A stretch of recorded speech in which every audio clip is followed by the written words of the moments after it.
Hi అండి. అందరికీ నమస్కారం. ఈరోజు కథ అద్దె గర్భం. ఇక కథలోకి వెళితే వర్షం పడుతుంది. కిటికీ అద్దాలపై రాలుతున్న వాన చినుకులు ఒకదానికొకటి కలిసి కిందికి జారుతున్నాయి. ఆ చినుకులను చూస్తున్న రమ్య కళ్ళల్లో కూడా అంతే వేగంగా కన్నీళ్లు జారుతున్నాయి. చేతిలో ఉన్న కాఫీ కప్పులో ఆ కన్నీటి బిందువులు నిశ్శబ్దంగా కలుస్తున్నాయి. బయట వాతావరణం ఎంత చల్లగా ఉందో ఆమె మనసులో అంతకంటే ఎక్కువ చలి, ఎడారి లాంటి శూన్యం ఆవహించి ఉన్నాయి. రమ్య! వెనక నుండి కార్తీక్ పిలుపు ఆమెను ఉలిక్కిపడేలా చేసింది. కార్తీక్ రమ్యల వివాహం జరిగి 8 ఏళ్లు అవుతుంది. ఇద్దరు సాఫ్ట్వేర్ రంగంలో మంచి హోదాలో ఉన్నారు. డబ్బుకు లోటు లేదు. సమాజంలో మంచి గుర్తింపు ఉంది. బెంగుళూరు నగర నడి ఒడ్డున కోట్లు విలువ చేసే అందమైన విల్లా వారి సొంతం. ఆ ఇంటికి ఏ లోటు లేదు. ఒక్క పసిపిల్లల నవ్వుల సవ్వడి తప్ప. ఆ ఒక్క లోటు వారి జీవితంలో ఒక తీరని వేదనగా మారిపోయింది. ప్రతిరోజు ఆ పెద్ద ఇంట్లో నిశ్శబ్దం వారిని వెక్కిరిస్తున్నట్లుగా అనిపిస్తుంది. కార్తీక్ వచ్చి రమ్య భుజాలపై చేతులు వేశాడు. ఆమె తన కన్నీళ్లను దాచుకునే ప్రయత్నం చేస్తూ, ఏం లేదు కార్తీక్, వాన చూస్తుంటే అలా అని మాట దాటేసే ప్రయత్నం చేసింది. కార్తీక్ ఆమెను తన వైపు తిప్పుకొని కన్నీళ్లు తుడుస్తూ, నాకు తెలుసు రమ్య, పక్కింటి వాళ్ళ పాప వర్షంలో ఆడుకుంటుంటే చూసి నువ్వు బాధపడుతున్నావని నాకు తెలుసు. నీ కన్నీళ్లలో ఉన్న ఆ మాతృతత్వపు ఆకలిని నేను చదవగలను. కానీ దయచేసి ఇలా నిన్ను నువ్వు హింసించుకోకు. మనం ఏడిస్తే విధిరాత మారిపోదు కదా అన్నాడు గద్గద స్వరంతో. రమ్య అతన్ని గట్టిగా హత్తుకొని బోరున విలపించింది. ఎందుకు కార్తీక్? మనకే ఎందుకు ఇలా జరుగుతోంది? దేవుడు మనకి అన్నీ ఇచ్చాడు. కానీ ఆడజన్మకు పరిపూర్ణత ఇచ్చే ఆ ఒక్క వరాన్ని ఎందుకు ఇవ్వడం లేదు? నేను ఎవరికి ఏ అపకారం చేశానని నాకు ఈ శిక్ష? ఆమె ప్రశ్నలకు కార్తీక్ వద్ద సమాధానం లేదు. అతడు ఆమెను ఓదార్చడం తప్ప మరేమీ చేయలేకపోతున్నాడు. నిశ్శబ్దపు ప్రతిధ్వనులు. సమాజం ఒక విచిత్రమైన వలయం. ఒక జంటకు పెళ్ళైన కొత్తలో ఎప్పుడు పిల్లలు పుడతారు అని అడుగుతారు. ఒక 2 ఏళ్ల తర్వాత ఆ ప్రశ్నల రూపం మారుతుంది. అందులో జాలి కంటే వ్యంగ్యం, సందేహం ఎక్కువగా కనిపిస్తాయి. రమ్య ఈ ప్రశ్నల బాణాలకు ఎన్నోసార్లు గాయపడింది. ఒకసారి వాళ్ళ బంధువుల ఇంట్లో పెళ్లికి వెళ్ళినప్పుడు కార్తీక్ పెద్దమ్మ రమ్యను పక్కకు పిలిచి, ఏమ్మా రమ్య, ఇంకా విశేషాలు ఏమీ లేవా? 8 ఏళ్లు అవుతుంది. డాక్టర్లకు ఏమైనా చూపించుకుంటున్నారా లేదా? కార్తీక్కు వారసుడిని ఇవ్వకపోతే ఎలాగమ్మా? వయసు మీరిపోతే ఆ తర్వాత పూజలు చేసినా లాభం ఉండదు అని అందరి ముందు అనేసరికి రమ్య గుండె ముక్కలయ్యింది. ఆ రోజు రాత్రంతా గదిలో తలుపులు వేసుకుని వెక్కి వెక్కి ఏడ్చింది. కార్తీక్ తన కుటుంబ సభ్యులతో గొడవపడి రమ్యను తీసుకుని తిరిగి వచ్చేయాల్సి వచ్చింది. అలాంటి సంఘటన తర్వాత రమ్య ఫంక్షన్లకు వెళ్ళడం మానేసింది. పండగలు వచ్చినా ఆ ఇంట్లో సంతోషం ఉండదు. దీపావళికి అందరూ టపాసులు కాలుస్తూ ఆనందిస్తుంటే రమ్య మాత్రం తన కడుపులో పేలుతున్న బాధల అగ్నిపర్వతాన్ని దిగమింగుకుంటూ చీకటి గదిలో కూర్చునేది. పిల్లల దుస్తులు కనిపించినా, బొమ్మల షాపులు కనిపించినా ఆమె కళ్ళు అసంకల్పితంగా చెమ్మగిల్లేవి. మాతృత్వం అనేది ఒక స్త్రీకి ఎంతటి సహజమైన కోరికో, అది తీరనప్పుడు కలిగే వేదన అంతకంటే 100 రెట్లు భయంకరమైనది. పిల్లల కోసం వాళ్ళు తిరగని ఆసుపత్రి లేదు, మొక్కని దేవుడు లేడు. ఎన్నో పూజలు, వ్రతాలు చేశారు. లక్షలు ఖర్చు పెట్టి ఎన్నో రకాల వైద్య పరీక్షలు చేయించుకున్నారు. ఐవీఎఫ్ పద్ధతి ద్వారా 3 సార్లు ప్రయత్నించారు. ప్రతిసారి ఆసుపత్రికి వెళ్ళేటప్పుడు గుండెల్లో ఎంతో ఆశ. ఆ నెల రోజుల పాటు రమ్య తన కడుపులో ఒక ప్రాణం పెరుగుతుందని ఎన్నో కలలు కనేది. తన బిడ్డకు ఏ పేరు పెట్టాలి, ఎలాంటి బట్టలు వేయాలి అని కార్తీక్తో గంటల తరబడి మాట్లాడేది. కానీ ప్రతిసారి ఆ ఆశలు నిరాశలే అయ్యాయి. చివరిసారి జరిగిన ఐవీఎఫ్ వైఫల్యం తర్వాత డాక్టర్ లక్ష్మి వారిని తన క్యాబిన్లోకి పిలిచింది. డాక్టర్ లక్ష్మి నగరంలోని పేరున్న గైనకాలజిస్ట్. ఆమె ముఖంలో తీవ్రమైన విచారం కనిపిస్తుంది. కార్తీక్, రమ్య కూర్చోండి అంది డాక్టర్ మృదువుగా. ఇద్దరు కూర్చున్నారు. రమ్య చేతులు వణుకుతున్నాయి. కార్తీక్ ఆమె చేతిని తన చేతుల్లోకి తీసుకొని ధైర్యం చెప్పే ప్రయత్నం చేశాడు. రమ్య, నేను మీకు అబద్ధం చెప్పదలుచుకోలేదు. రిపోర్ట్స్ అన్నీ క్షుణ్ణంగా పరిశీలించాను. నీ గర్భాశయం గోడలు చాలా బలహీనంగా ఉన్నాయి. పిండాన్ని మోసే శక్తి దానికి లేదు. ఇక మనం ఎన్నిసార్లు ఐవీఎఫ్ చేసినా అది నిలబడదు. మెడికల్గా చెప్పాలంటే నువ్వు స్వయంగా బిడ్డను కనడం దాదాపు అసాధ్యం అని డాక్టర్ ఒకేసారి పిడుగులాంటి వార్తలు చెప్పింది. ఆ మాటలు వినగానే రమ్య ప్రపంచం ఆగిపోయినట్లు అనిపించింది. చెవుల్లో హోరు తప్ప ఇంకేమీ వినిపించడం లేదు. గుండె ఆగిపోయి ప్రాణం పోతున్నంత బాధ. కళ్ళల్లో నుండి కన్నీళ్లు కట్టలు తెంచుకొని ప్రవహించాయి. లేదు డాక్టర్, దయచేసి అలా చెప్పకండి. ఏదైనా దారి ఉండకపోతుందా? నా ప్రాణం పోయినా పర్వాలేదు, నాకు నా బిడ్డ కావాలి అంటూ డాక్టర్ ముందు చేతులు జోడించి ప్రాధేయపడింది. కార్తిక్ కళ్ళల్లోనూ నీళ్లు తిరిగాయి. డాక్టర్ లక్ష్మి నిట్టూర్చి, రమ్య శాంతించు, నీ బాధ నాకు అర్థమవుతుంది. నువ్వు స్వయంగా బిడ్డను మోయలేవు అన్నాను, కానీ మీకు పిల్లలు పుట్టే అవకాశం లేదని నేను చెప్పలేదు అంది. రమ్య, కార్తిక్ ఇద్దరూ ఆశ్చర్యంగా డాక్టర్ వంక చూశారు. మీకు మరో దారి ఉంది, అదే సరోగసి, అంటే అద్దె గర్భం. మీ ఇద్దరి కణాలతో తయారైన పిండాన్ని వేరొక ఆరోగ్యవంతమైన స్త్రీ గర్భంలో ప్రవేశపెట్టి పెంచుతాం. పుట్టబోయే బిడ్డ 100% మీ రక్తమే, మీ జెనెటిక్ లక్షణాలే ఉంటాయి. కేవలం ఆ బిడ్డను మోయడానికి మరొక తల్లి గర్భాన్ని మనం అద్దెకు తీసుకుంటాం అంతే అని డాక్టర్ లక్ష్మి వివరించింది. అద్దె గర్భం, ఈ పదం వాళ్లకు కొత్త కాదు. వార్తల్లో, పేపర్లలో చదివారు. సెలబ్రిటీలు చాలామంది ఈ పద్ధతి ద్వారా పిల్లల్ని కంటున్నారని తెలుసు. కానీ అది తమ జీవితంలోకి ఒక అవసరంగా వస్తుందని వాళ్ళు ఎప్పుడూ ఊహించలేదు. కానీ డాక్టర్, మన బిడ్డను వేరొకరు మోయటం, వాళ్ళు మన బిడ్డను జాగ్రత్తగా చూసుకుంటారా? ఆ 9 నెలలు మన బిడ్డ సురక్షితంగా ఉంటుందా? కార్తిక్ అడిగాడు సందేహంగా. అదేమీ భయపడాల్సిన పనిలేదు కార్తిక్, ఆ ప్రక్రియ అంతా లీగల్గా జరుగుతుంది. అద్దె గర్భం ఇవ్వడానికి వచ్చే మహిళలు కూడా చాలా నిరుపేద కుటుంబానికి చెందిన వారే ఉంటారు. వాళ్ళ అవసరాల కోసం, డబ్బు కోసం వాళ్ళు ఈ పనికి ఒప్పుకుంటారు. ఆ 9 నెలలు వాళ్ళ బాగోగులు, వైద్యం, పోషణ అంతా మనమే చూసుకోవాలి. దానికి ఫలితంగా వాళ్లకు కొంత పెద్ద మొత్తంలో డబ్బు ముట్టజెబుతాం. అది ఒక రకంగా ఇద్దరికీ మేలు చేసే విషయమే అని డాక్టర్ భరోసా ఇచ్చింది. రమ్య మనసులో ఒకటే సంఘర్షణ. తన బిడ్డ తన కడుపులో కాకుండా వేరొకరి గర్భంలో పెరగడం ఆమెకు జీర్ణించుకోలేని విషయం. కానీ మరో మార్గం లేదు. మాతృత్వం అనే మధురమైన అనుభూతిని పొందాలంటే తనకున్న ఏకైక దారి ఇదే. ఎన్నో రాత్రులు కార్తిక్తో చర్చించిన తర్వాత రమ్య ఆ నిర్ణయానికి అంగీకరించింది. తన బిడ్డను మోయడానికి ఒక పవిత్రమైన, ఆరోగ్యవంతమైన తల్లి కావాలని వాళ్ళు ఏజెన్సీలను సంప్రదించడం మొదలుపెట్టారు. అదే నగరానికి ఒక చివర ఉన్న ఒక మురికివాడ. అక్కడ చిన్న రేకుల షెడ్డు లాంటి ఇల్లు. ఆ ఇల్లే సీత ప్రపంచం. సీత ముఖంలో అమాయకత్వం, కళ్ళల్లో ఒక రకమైన స్వచ్ఛత ఉంటాయి. వయసు 28 ఏళ్ళు. ఆమె భర్త రాము ఆటో డ్రైవర్. వాళ్ళకి 6 ఏళ్ల పాప వెన్నెల. కష్టాలు ఎన్ని ఉన్నా ఆ చిన్న కుటుంబం చాలా సంతోషంగా ఉండేది. పగలు రాము ఆటో నడిపి సంపాదించుకొస్తే సీత దగ్గరలోని అపార్ట్మెంట్లలో పనులు చేసుకుంటూ వచ్చేది. ఎంత దరిద్రంలో ఉన్నా కూడా సీత ఇల్లు శుభ్రంగా ఉంటుంది. ఉదయం లేవగానే పూజ చేసుకొని పొయ్యి వెలిగిస్తుంది.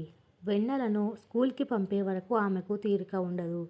రామ్కు తన కూతురు వెన్నెల అంటే పంచప్రాణాలు. ఆ చిన్నారి నవ్వు ముందు వాళ్ళ కష్టాలన్నీ మర్చిపోయేవాళ్ళు.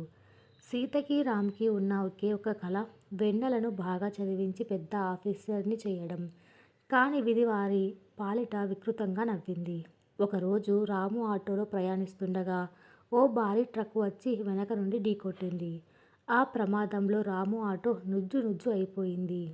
రామ్కి తీవ్ర గాయాలయ్యాయి. రక్తం మడుగులో పడిపోయిన రామ్ను చూసి బ్రతుకుతాడని ఎవ్వరూ అనుకోలేదు. కానీ అదృష్టవశాత్తు అతడు బతికిపోయాడు. కానీ శరీరం సగభాగం చచ్చుబడిపోయింది. ఆ వార్త విన్న సీత గుండెలు పగిలిపోయాయి. నగరంలో ఒక పెద్ద ప్రభుత్వ ఆసుపత్రిలో రామ్ను చేర్పించారు. పగలు రాత్రి అక్కడే ఉండి సేవలు చేసింది. ఇంట్లో ఉన్న చిల్లి గవ్వతో సహా డాక్టర్ల ఫీజులకు, మందులకు ఖర్చు అయిపోయింది. ఆటో పోవడంతో వాళ్లకు ఉన్న ఒకే ఒక్క ఆదాయ మార్గం మూసుకుపోయింది. రాముకు ప్రతి నెల వేలల్లో మందులు కావాలి. వెన్నెల స్కూల్ ఫీజు కట్టలేని పరిస్థితి. 2 నెలల్లో రేకుల షెడ్డు అద్దె కూడా కట్టలేకపోయింది. రోజు గడవడమే కష్టంగా మారింది. రామ్ మంచానికే పరిమితమైపోయాడు. అతడు రోజు తన నిస్సహాయతను తలుచుకొని కన్నీరు మున్నీరుగా ఏడ్చేవాడు. నన్ను వదిలేసి వెళ్ళిపో సీత, నేను మీకు భారంగా మారను. నా వల్ల మీరు కూడా చచ్చిపోతారు అని రాము ఏడుస్తూ ఉండేవాడు. సీత అతని చేతులు పట్టుకొని, ఏం మాటలవి అండి, నాకు ప్రాణం ఉన్నంత వరకు మిమ్మల్ని వదిలిపెట్టను. కష్టమో నష్టమో మనం కలిసి బతుకుదాం అని ధైర్యం చెప్పేది. కానీ లోపల ఆమె మనసు కూడా ఏడుస్తూనే ఉండేది. ఎక్కడ అప్పు పుడుతుందా అని తిరగని గడపలేదు. కానీ ఏ ఒక్కరూ సహాయం చేయలేదు. ఒకరోజు ఆసుపత్రి కారిడాలో గోడకు ఆనుకొని ఏడుస్తున్న సీతను చూసింది నర్సు పార్వతి. పార్వతి ఆమెను గమనించి దగ్గరకు వచ్చింది. ఏంటమ్మా సీత, ఏమైంది? ఎందుకు అలా ఏడుస్తున్నావు అని అడిగింది సానుభూతిగా. సీత తన కన్నీళ్లను తుడుచుకుంటూ, ఏం చెప్పమంటారక్క, నా భర్త ఆపరేషన్కు లక్షలు అవుతాయట. వెన్నెల చదువు ఆగిపోయింది. నాకు ఏ దారి కనిపించడం లేదు. ఇక చావడమే శరణ్యమేమో అంది ఏడుస్తూ. నర్సు పార్వతికి సీత పరిస్థితి అర్థమైంది. ఆమె కొద్దిసేపు మౌనంగా ఆలోచించింది. ఒక మధ్యతరగతి కుటుంబంలో డబ్బు కోసం ఎంతటి బాధను అనుభవిస్తారో ఆమెకు తెలుసు. నువ్వు కాస్త ధైర్యం తెచ్చుకో సీత. ఒకేసారి పెద్ద మొత్తంలో డబ్బు వస్తే నీ కష్టాలన్నీ తీరిపోతాయి కదా అని అడిగింది. సీత ఆశ్చర్యంగా చూసింది. అంత డబ్బు ఎవరిస్తారక్క నాకు? పార్వతి తన మాటలను ఎలా చెప్పాలో అర్థం కాక కొద్దిసేపు తటపటాయించింది. ఒక దారి ఉంది సీత. నగరంలో ఒక పెద్ద డాక్టర్ గారి ఆసుపత్రి ఉంది. వాళ్లకు అద్దె గర్భం కోసం కొంతమంది ఆరోగ్యవంతమైన మహిళలు కావాలి.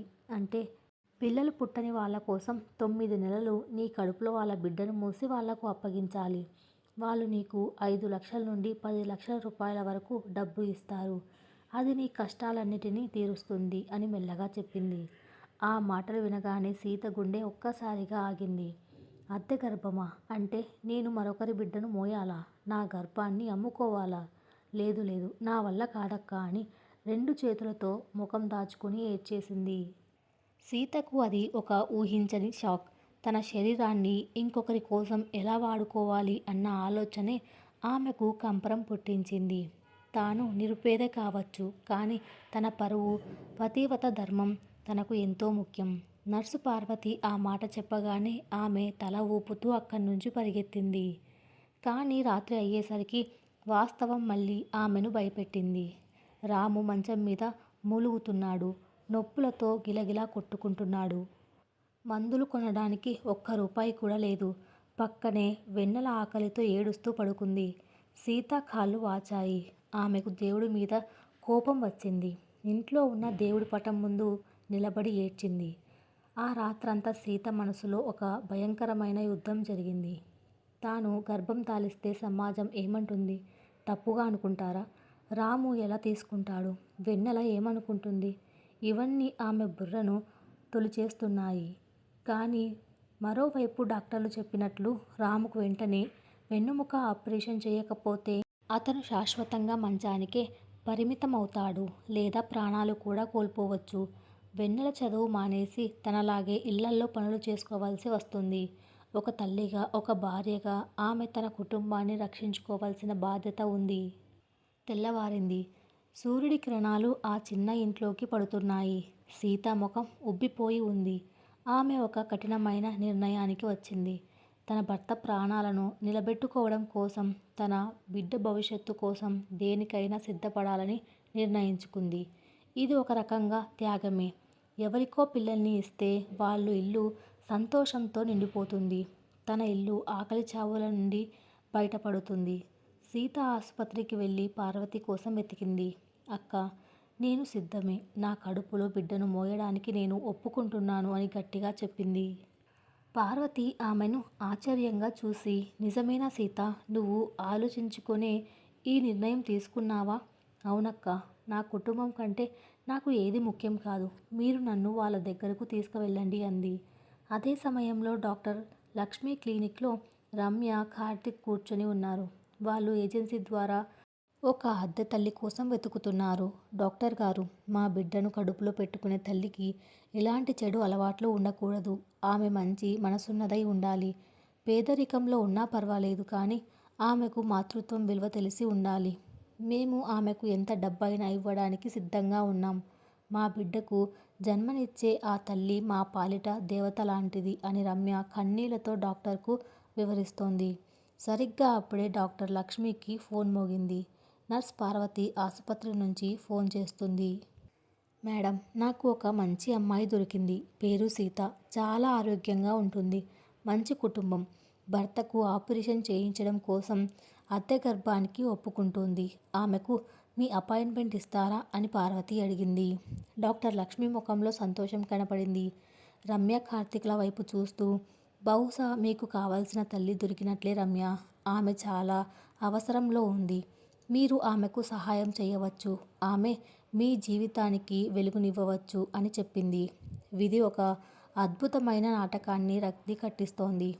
ఒకరిది మాతృత్వం కోసం కోట్లు ఖర్చు పెట్టడానికైనా వెనక్కాడని తపన. మరొకరిది తన కుటుంబాన్ని ఆకలి మరణాల నుండి రక్షించుకోవడం కోసం తన గర్భాన్ని ఒక 9 నెలలు అద్దెకు ఇవ్వాల్సిన దుస్థితి.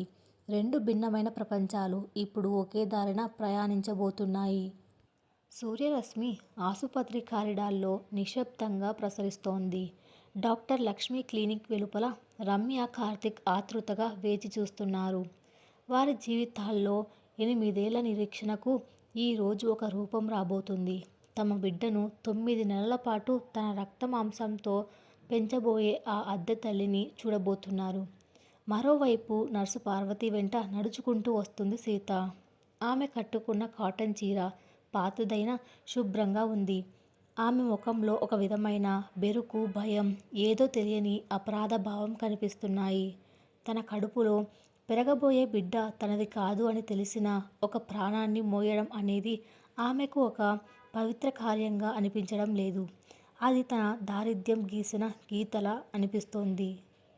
డాక్టర్ లక్ష్మి క్యాబిన్లోకి రమ్య, కార్తీక్ ప్రవేశించారు. కొద్దిసేపటికే పార్వతి సీతను లోపలికి తీసుకొచ్చింది. రమ్య సీతను చూడగానే ఒక్క క్షణం స్తంభించిపోయింది. సీత కళ్ళల్లో ఉన్న అమాయకత్వం, ఆ ముఖంలో ఉన్న దీనత్వం రమ్య హృదయాన్ని తాకాయి. తను ఊహించినట్లుగా ఆమె ఏదో డబ్బు కోసం ఆశపడే మనిషిలా లేదు. ఏదో పెద్ద ఆపదలో ఉండి ఈ నిర్ణయం తీసుకున్న త్యాగమూర్తిలా అనిపించింది. కూర్చో సీత అంది డాక్టర్ లక్ష్మి.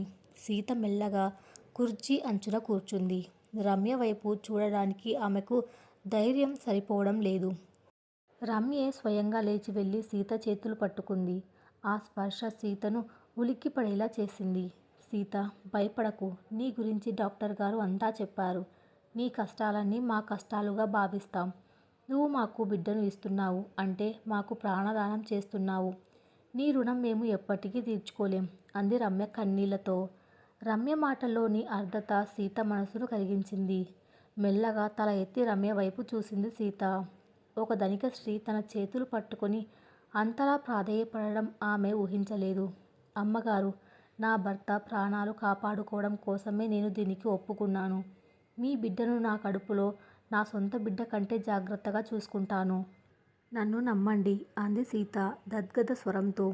కార్తీక్ ముందుకు వచ్చి, సీత, ఈ రోజు నుండి నీ భర్త చికిత్స బాధ్యత నాది.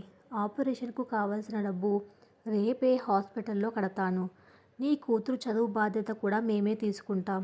నువ్వు ఏ ఆందోళన లేకుండా ప్రశాంతంగా ఉండాలి అని హామీ ఇచ్చాడు. ఆ క్షణం సీత కళ్ళల్లో కృతజ్ఞతాభావం వెల్లివిరిసింది. ఒకవైపు తన గర్భాన్ని అద్దెకు ఇస్తున్నాననే బాధ ఉన్నా తన కుటుంబం గట్టెక్కుతుందనే నమ్మకం ఆమెకు ధైర్యాన్ని ఇచ్చింది. అద్దె గర్భం ప్రక్రియ కేవలం మాటలతో ముగిసేది కాదు. దానికి ఎన్నో చట్టపరమైన నిబంధనలు ఉన్నాయి. లాయర్లు వచ్చి పేపర్లు సిద్ధం చేశారు. ఆ ఒప్పందంలో కొన్ని కఠినమైన షరతులు ఉన్నాయి. పుట్టబోయే బిడ్డపై సీతకు ఎటువంటి హక్కు ఉండదు. బిడ్డ పుట్టిన వెంటనే రమ్య, కార్తీకులకు అప్పగించాలి.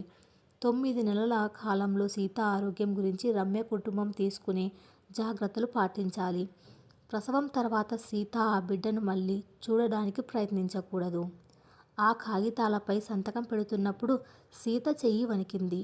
బిడ్డ పుట్టిన వెంటనే ఇచ్చేయాలా అనే వాక్యం ఆమెను కలిచివేసింది.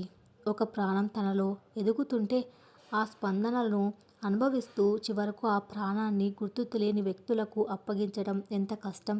కానీ ఆమె సంతకం పెట్టింది. తన భర్త ప్రాణం కోసం ఆ సంతకం పెట్టింది.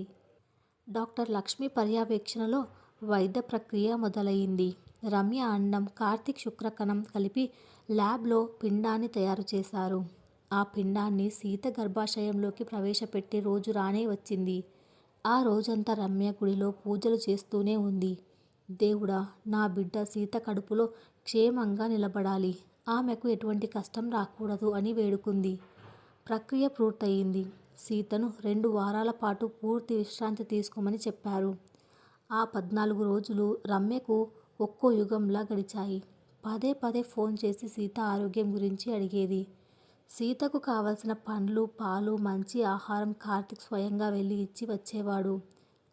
చివరకు రిజల్ట్స్ వచ్చే రోజు రానే వచ్చింది. ప్రెగ్నెన్సీ టెస్ట్ రిపోర్ట్స్ చూసి డాక్టర్ లక్ష్మి ముఖంలో చిరునవ్వు కనిపించింది. కంగ్రాచులేషన్స్ రమ్య, సీత గర్భవతి అయింది. మీ బిడ్డ ఎదుగుదల మొదలయ్యింది. ఆ మాట వినగానే రమ్య కార్తీక్ను హత్తుకుని ఆనందంతో ఏడ్చేసింది. 8 ఏళ్ల నిరీక్షణ ఫలించింది. కార్తీక్ సీత వైపు చూసి నమస్కారం చేశాడు. సీత కళ్ళల్లో కూడా నీళ్లు తిరిగాయి. తన కడుపులో ఇప్పుడు ఒక ప్రాణం ఉంది. అది తనది కాదు, కానీ తన రక్తాన్ని పంచుకొని పెరగబోతుంది. ఒప్పందం ప్రకారం కార్తీక్ చెప్పినట్లే చేశాడు. నగరంలోని అత్యుత్తమ సర్జన్తో రామ్కు వెన్నుముక ఆపరేషన్ చేయించాడు. ఆపరేషన్ విజయవంతమైంది. డాక్టర్లు చెప్పారు, కొన్ని నెలల ఫిజియోథెరపీ తర్వాత రామ్ మళ్ళీ నడవగలుగుతాడు అని. సీత ఆనందానికి అవధులు లేవు. మంచానికే పరిమితమైన తన భర్త మళ్ళీ నడుస్తాడని వార్త ఆమెకు కొండంత బలాన్ని ఇచ్చింది. రామ్కు అసలు విషయం తెలియదు. సీత అతనికి అబద్ధం చెప్పింది. నేను పనిచేసే అపార్ట్మెంట్లో దొరసాని గారు చాలా దయామయులు అండి. మన కష్టాలు చూసి ఆవిడే డబ్బు సర్దారు. నేను ఆ డబ్బును మెల్లగా తీరుస్తాను అని చెప్పాను అని నమ్మబలికింది. కానీ రాము మనసులో ఏదో అనుమానం. సీత ముఖంలో కనిపిస్తున్న మార్పులు, ఆమె తరచూ ఆసుపత్రికి వెళ్ళడం అతన్ని కలవరపెట్టాయి. అయినా తన ప్రాణాలను కాపాడుతున్న భార్యను ప్రశ్నించే ధైర్యం అతనికి లేదు. సీత గర్భం దాల్చిన 3వ నెల డాక్టర్ లక్ష్మి ఒక సూచన చేసింది. సీత, నువ్వు ఉంటున్న ఈ మురికివాడలో వాతావరణం బాలేదు. గాలి, నీరు కలుషితంగా ఉన్నాయి.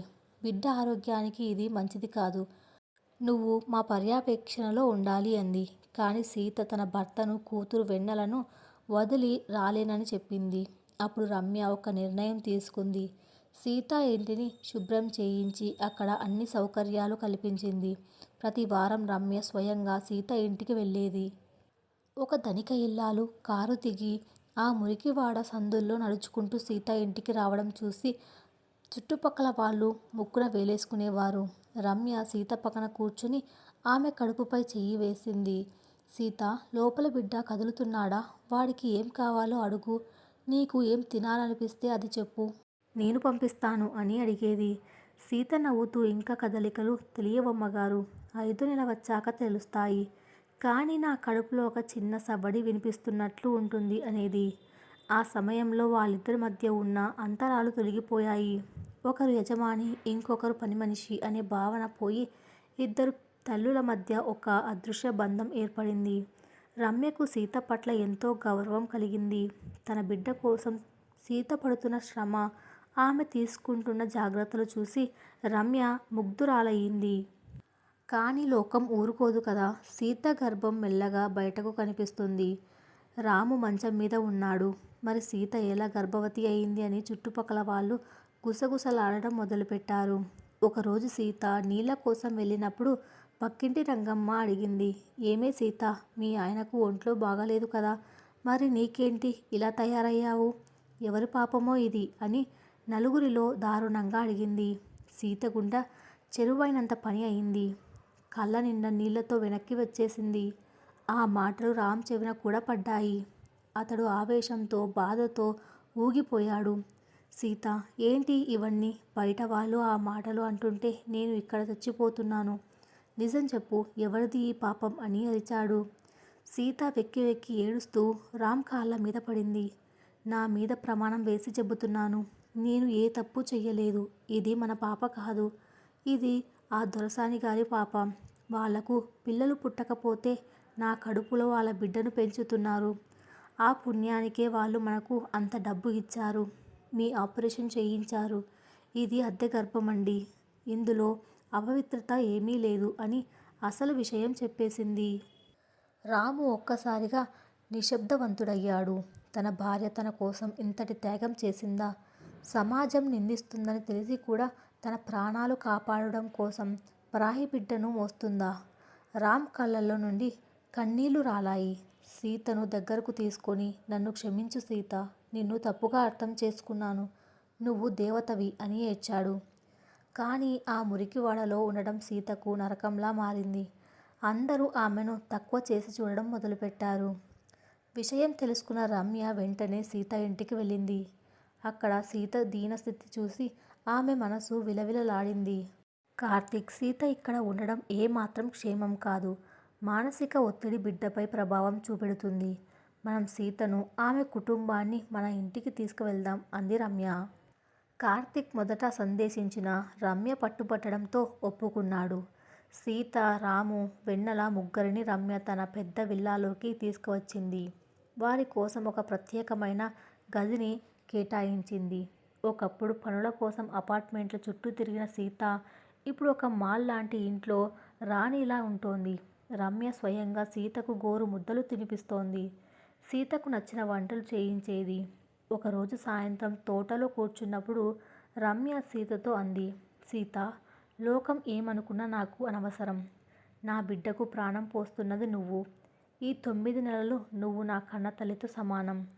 నీ కడుపులో ఉన్నది నా బిడ్డ అయినా దానికి నీ రక్తం, నీ ఊపిరి అందుతున్నాయి. ఆ బిడ్డలో నీ గుణాలు కూడా ఉంటాయి అంది. సీత కళ్ళల్లో నీళ్లు తిరిగాయి. అమ్మగారు, ఇంతటి ప్రేమను నేను ఎక్కడా చూడలేదు. మీరు నన్ను ఒక మనిషిలా చూస్తున్నారు. అది చాలు నాకు అంది. అలా 5 నెలలు గడిచాయి. సీత కడుపులో బిడ్డ కదలికలు మొదలయ్యాయి. రమ్య సీత కడుపుపై చెయ్యి వేసినప్పుడు లోపల బిడ్డ తన్నినట్లు అనిపించింది. రమ్య ముఖం 1000 వోల్టుల బల్బులా వెలిగిపోయింది. కార్తీక్, కార్తీక్, చూడు, మన బిడ్డ తన్నుతున్నాడు అని అరిచింది. ఆ క్షణం ఆ ఇంట్లో ఒక పండగ వాతావరణం నెలకొంది. కానీ ఆ ఆనందం వెనక ఒక అస్పష్టమైన భయం సీత మనసును వెంటాడుతుంది. బిడ్డతో తన అనుబంధం బలపడుతుంది. ప్రతిరోజు బిడ్డ కదలికలను అనుభవిస్తున్న సీతకు ఆ బిడ్డ తనది కాదు అనే నిజాన్ని గుర్తు చేసుకోవడం కష్టమవుతోంది. కాలం కర్పూరంలా కరిగిపోతుంది. రమ్య, కార్తీకుల ఇల్లు ఇప్పుడు కేవలం ఒక ఇటుకలు, సిమెంట్తో కట్టిన భవనంలా లేదు. అది ఒక ఆశల పల్లకిలా, సంతోషాల బృందావనంలా మారిపోయింది.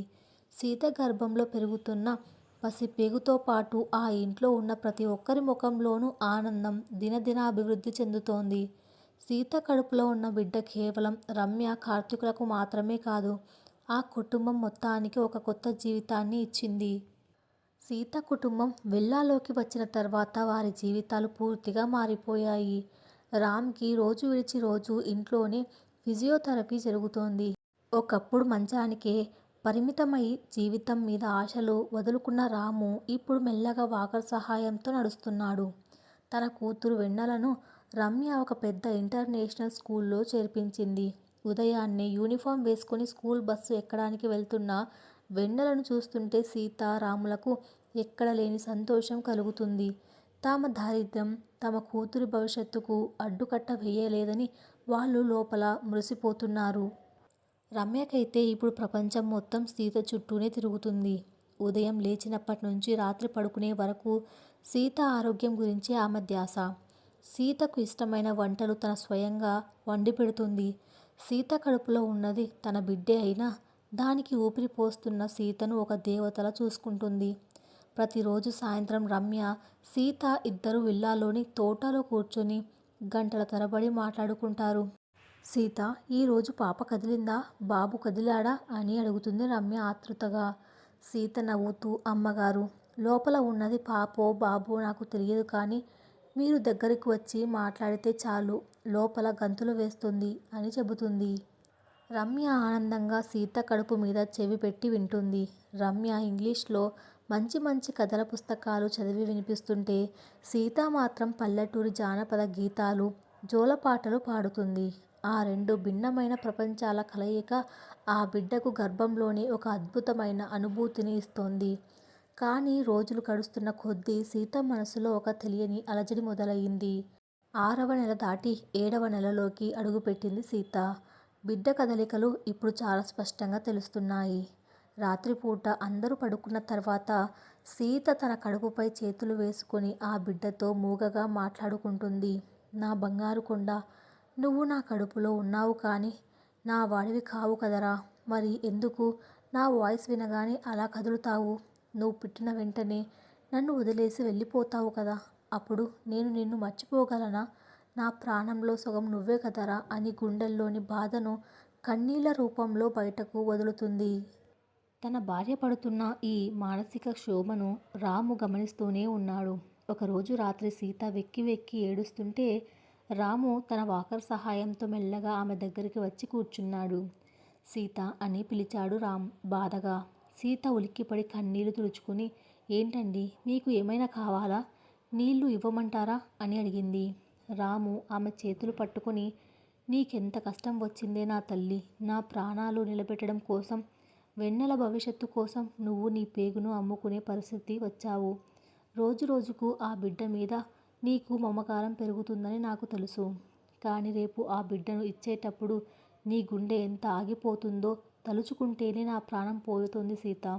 నన్ను క్షమించు, నా వల్లే నీకు ఈ శిక్ష అని రామ్ కూడా కన్నీరు మున్నీరు అయ్యాడు. సీత భర్త కళ్ళు తుడిచి, అదేంటండి అలా అంటారు? ఈ బిడ్డ మనకు దేవుడు ఇచ్చిన వరం కాదు, ఆ దొరసాని గారి ఆశల ప్రతిరూపం. నేను కేవలం ఒక వాహనాన్ని మాత్రమే. ఆ బిడ్డను క్షేమంగా వాళ్ళ చేతుల్లో పెట్టడమే నా బాధ్యత. నా బాధేమో కానీ ఈ ఇంట్లో వాళ్ళు మనల్ని ఎంతలా ఆదరిస్తున్నారో చూడండి. ఈ రుణం మనం ఎన్ని జన్మలెత్తినా తీర్చుకోలేము.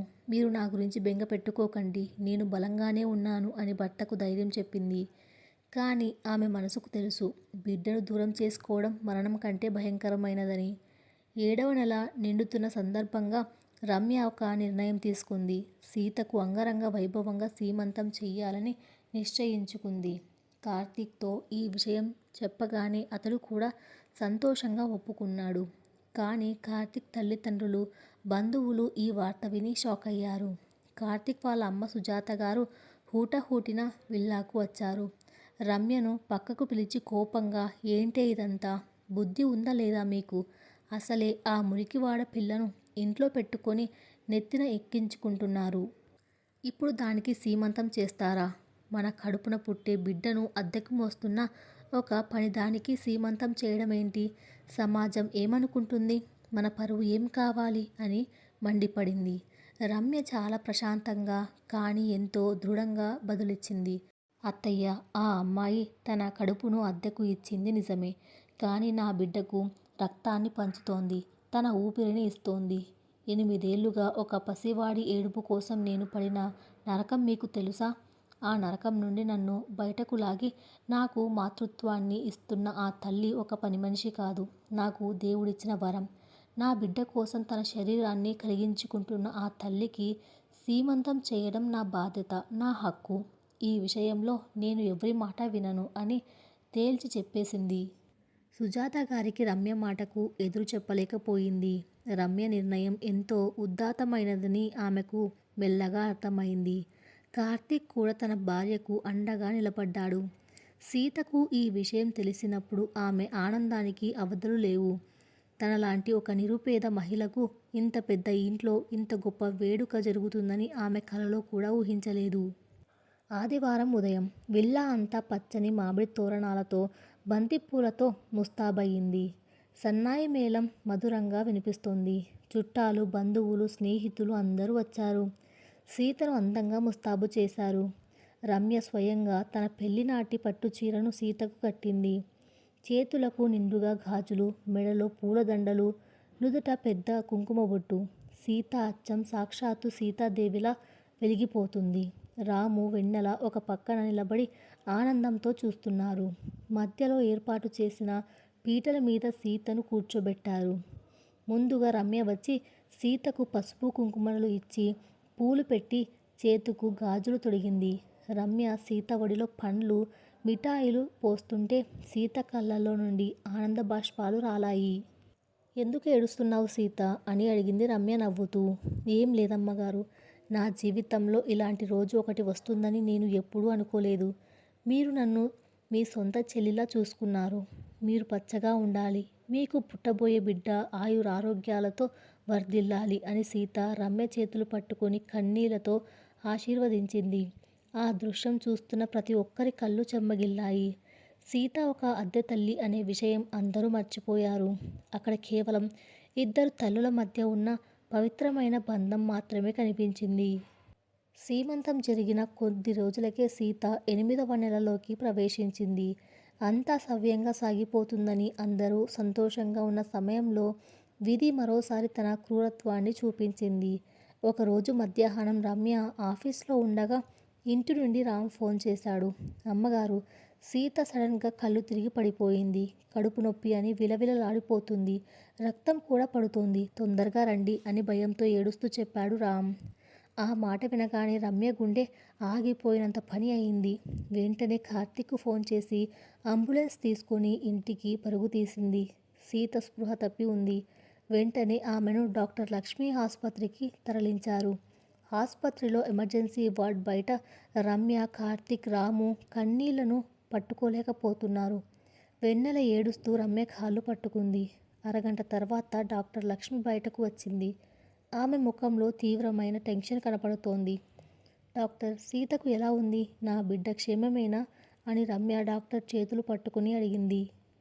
డాక్టర్ లక్ష్మి దీర్ఘంగా నిట్టూర్చి, రమ్య పరిస్థితి కొంచెం క్రిటికల్గా ఉంది. సీతకు సడన్గా బ్లడ్ ప్రెషర్ విపరీతంగా పెరిగిపోయింది.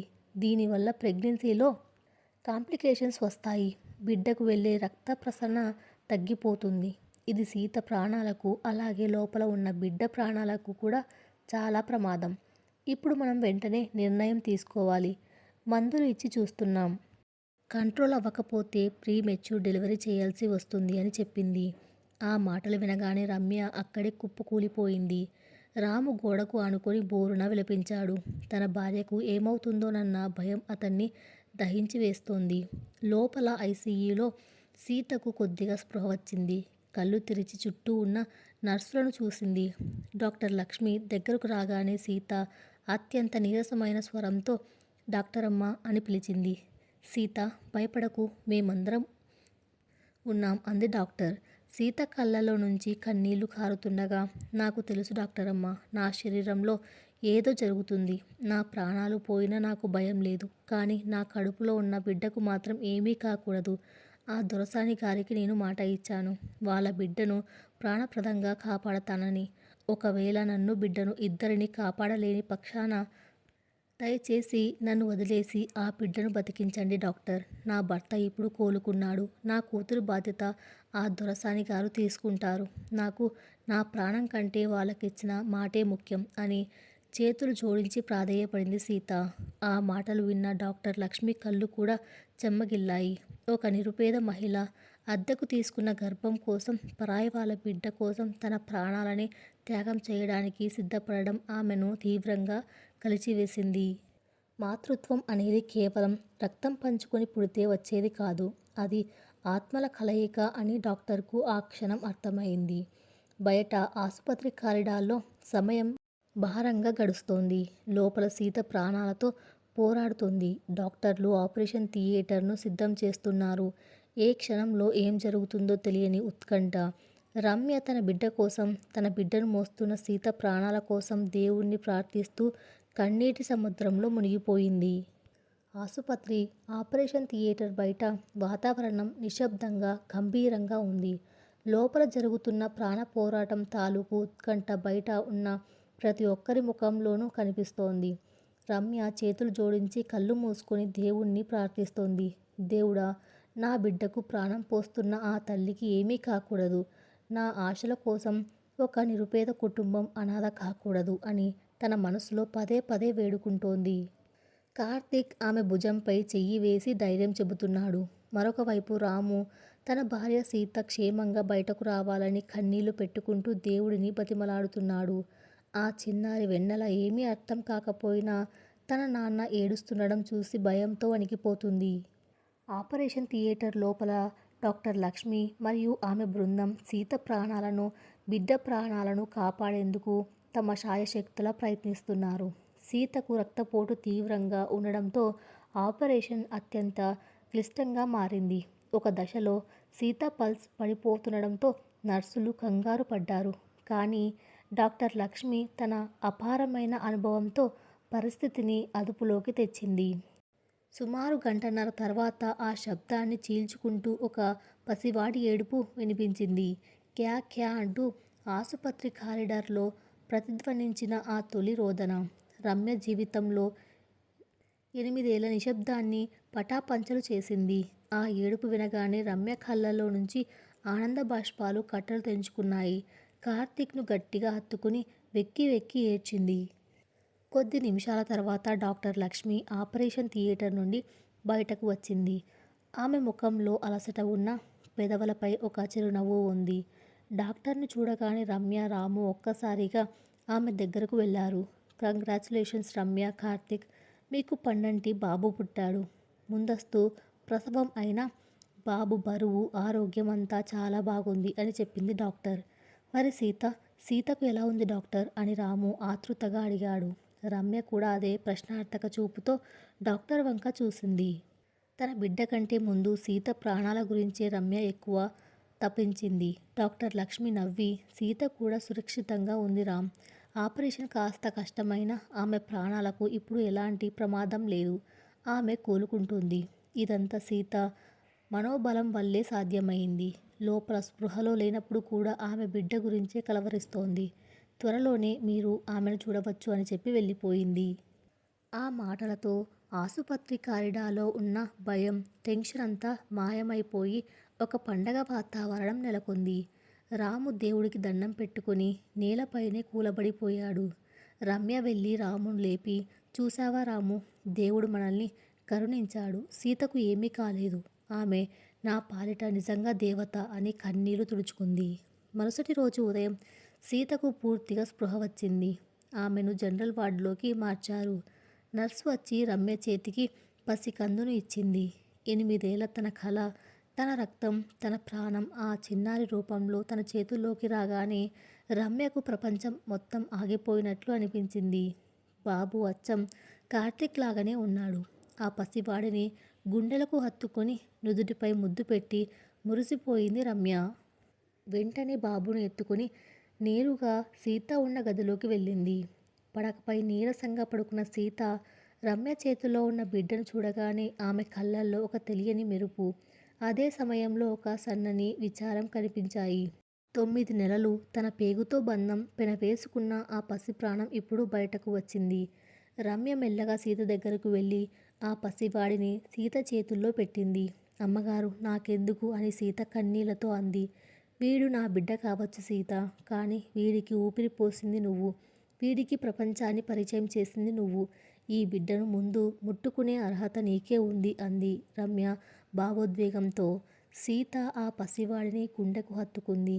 బాబు వెచ్చని స్పర్శ తాగగానే సీత కళ్ళలో నుంచి నీళ్లు ధారాళంగా కారాయి. పసివాడి బుగ్గను సున్నితంగా నిమిరి, బంగారు కొండ, ఎంత బాగున్నావురా నువ్వు. నీ తల్లిదండ్రుల జీవితంలో నువ్వు ఎప్పటికీ వెలుగు నింపాలి అని దీవించి, ఆ తర్వాత తన మనసుని కఠినం చేసుకొని ఏమాత్రం సంకోచించకుండా బాబును రమ్య చేతుల్లోకి ఇచ్చేసింది. తీసుకోండి అమ్మగారు, మీ ఆశల ప్రతిరూపం. నా బాధ్యత తీరిపోయింది. నాకు ఇంతకంటే ఏ ఆనందమూ వద్దు అని 2 చేతులు జోడించింది సీత. ఒప్పందం ప్రకారం బిడ్డను అప్పగించేయాలి. ఆ క్షణం సీత ఎంత బాధను దిగమింగుకుందో అక్కడ ఉన్న వారికి మాత్రమే తెలుసు. ఆసుపత్రి నుంచి రమ్య, కార్తీక్ తమ బాబుతో పాటు ఇంటికి చేరుకున్నారు.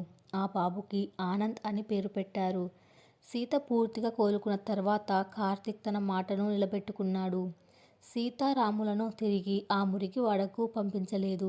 నగరంలోని ఒక మంచి అపార్ట్మెంట్లో వారికి ఒక అందమైన ఫ్లాట్ను అద్దెకు తీసుకుని ఇచ్చారు. రామ్ పూర్తిగా కోలుకొని నడవగలుగుతున్నాడు. రాము ఆత్మగౌరవంతో బతకడం కోసం కార్తీక్ అతనికి ఒక ట్రావెల్స్ ఏజెన్సీని ఏర్పాటు చేసి పెట్టాడు. 2 కార్లు కొనిచ్చి రామును ఓనర్ చేశాడు. వెన్నెలను పెద్ద స్కూల్లో చదివించే బాధ్యతను పూర్తిగా కార్తీక్ రమ్యలే తీసుకున్నారు. సీత కుటుంబం ఒకప్పుడు పడిన దారిద్ర్యం అంతా ఇప్పుడు ఒక పీడకలలా మారిపోయింది. ఇక అద్దె గర్భం ఒప్పందం ప్రకారం కార్తీక్ సీతకు ఇవ్వాల్సిన డబ్బు కంటే రెట్టింపు డబ్బును వారి పేరు మీద ఫిక్స్డ్ డిపాజిట్ చేశాడు. సీత, మీరు మాకు చేసిన సహాయానికి ఈ డబ్బు ఏమాత్రం సరిపోదు. ఇది కేవలం మీ భవిష్యత్తు కోసం ఒక చిన్న బహుమతి మాత్రమే అని చెప్పాడు కార్తీక్. సీత కుటుంబం కార్తీక్కు, రమ్యకు పాదాభివందనం చేసింది. కాలం చక్రంలా తిరుగుతూనే ఉంది. 3 ఏళ్లు గడిచిపోయాయి. ఆనంద్ ఇప్పుడు 3 ఏళ్ల చురుకైన పిల్లవాడు. ఆ ఇల్లంతా వాడి అల్లరితో మారుమోగుతుంది. ఈరోజు ఆనంద్ 3వ పుట్టినరోజు. విల్లాలో పెద్ద పార్టీ ఏర్పాటు చేశారు. బంధువులు, స్నేహితులు అందరూ వచ్చారు. సరిగ్గా ఆ సమయానికి ఒక కారు వచ్చి ఇంటి ముందు ఆగింది. అందులో నుంచి రాము, సీత, 10 ఏళ్ల వెన్నెల దిగారు. సీత ఇప్పుడు ఒక మంచి పట్టుచీర కట్టుకుని ఎంతో హుందాగా కళకళలాడుతూ ఉంది. రామ్ కూడా మంచి బట్టలు వేసుకుని ఒక యజమానిలా ఉన్నాడు. లోపల ఆడుకుంటున్న ఆనంద్ సీతను చూడగానే పెద్దమ్మా అంటూ పరిగెత్తుకుంటూ వచ్చి సీత కాళ్ళను వాటేసుకున్నాడు.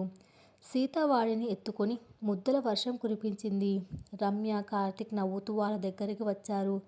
రమ్య సీతను ఆప్యాయంగా పలకరించి అందరికీ ఇలా పరిచయం చేసింది.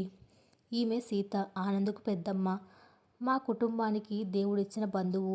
అక్కడ ఎవరికి ఆమె ఒక అద్దె తల్లి అని కానీ, ఒకప్పుడు పనులు చేసుకునే పనిమనిషి అని కానీ తెలియదు. ఒక గౌరవప్రదమైన కుటుంబ సభ్యురాలిగా సీతను రమ్య లోకానికి పరిచయం చేసింది. అద్దె గర్భం అనేది చట్టపరంగా ఒక ఒప్పందం మాత్రమే కావచ్చు. డబ్బుకు, అవసరానికి మధ్య జరిగే ఒక వ్యాపారం అని సమాజం అనుకోవచ్చు. కానీ రమ్య, సీత అహంకారాన్ని, అంతరాలను పక్కనబెట్టి ఆ ఒప్పందాలన్నీ ఒక అందమైన బంధంగా మలుచుకున్నారు. ఒకరు కన్నతల్లి, మరొకరు పెంచిన తల్లి అన్నట్లుగా కాకుండా ఆనంద్కు ఇప్పుడు 2 తల్లులు. ఒకరు ప్రాణం పోస్తే మరొకరు ఆ ప్రాణానికి ఊపిరి పోశారు. సీత కడుపులో అద్దెకు ఉన్న ఆ బిడ్డ ఇప్పుడు ఆ 2 కుటుంబాల మధ్య ప్రేమకు, ఆత్మీయతకు ఒక శాశ్వతమైన వారధిగా మారాడు. స్వార్థాలతో నిండిన ఈ లోకంలో ఒకరి అవసరాలను మరొకరు అర్థం చేసుకొని ఒకరికొకరు తోడుగా నిలబడితే ఏ కష్టమైనా దూది పింజంలా గాలికి ఎగిరిపోతుంది అనడానికి ఈ 2 కుటుంబాలే సజీవ సాక్ష్యం. కన్నీళ్లతో మొదలైన ఆ అద్దె గర్భం ప్రయాణం ఇప్పుడు అందమైన నవ్వులతో, ఎప్పటికీ విడిపోని ఒక మధురమైన బంధంతో ముగిసింది. సమాప్తం. Thanks for listening.